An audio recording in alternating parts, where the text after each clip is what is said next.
Today, we are going to talk about something called the digital sunset protocol. And look, this is a really powerful way to start taking back control from all our devices. But it's about so much more than just putting your phone down.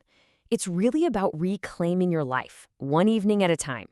So let's just start with a scene that probably feels a little familiar.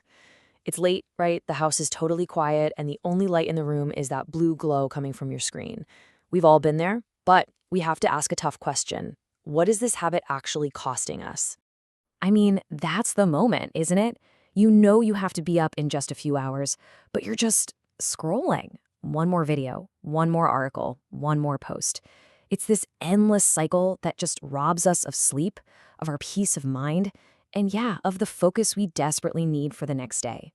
And if you do this, you are definitely not alone. So look at this. It really lays out two completely different paths. On one side, you've got the life I think we all want: focused work, meaningful creation, and that deep restorative sleep. But on the other side, well, the source material calls these the silent killers. Those constant micro distractions, the endless consumption, all leading straight to that 2 a.m. scroll. These aren't just little bad habits. They are actively stealing away our potential. Okay, but what if there was a simple, practical way out of that loop? That is exactly what this is all about. We're not talking about, throwing your phone into a river. We're talking about creating a boundary that serves you, not some algorithm.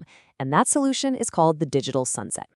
At its heart, the digital sunset protocol is really just an experiment in being intentional. It's a simple 30-day challenge where you, and only you, decide when your digital day ends. This isn't about restriction, it's about liberation. It's about creating space for what actually matters, whether that's rest, hobbies, family, or just some quiet time to think. And let's be real for a second. This stuff is hard.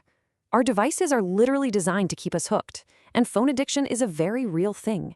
But just recognizing that, just admitting it, is the huge first step. This protocol isn't a magic wand, but it is a practical, compassionate tool to help you finally break free from all that digital noise.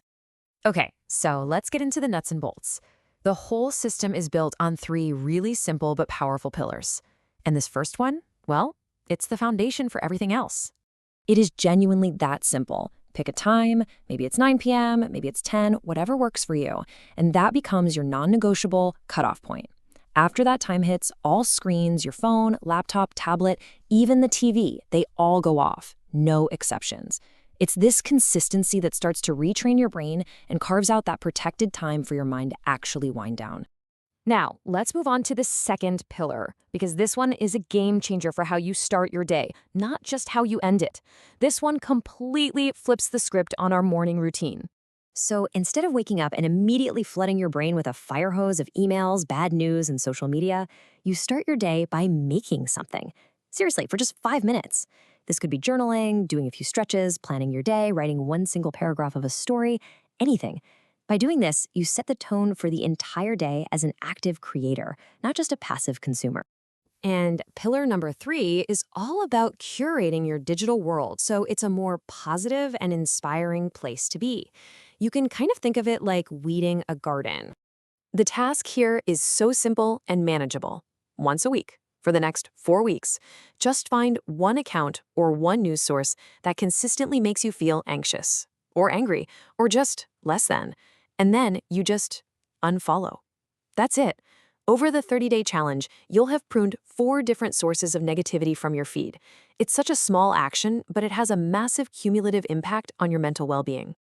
So let's put it all together. How do these 3 pillars, the digital sunset, creating before consuming, and the weekly unfollow, combine into one powerful 30-day challenge?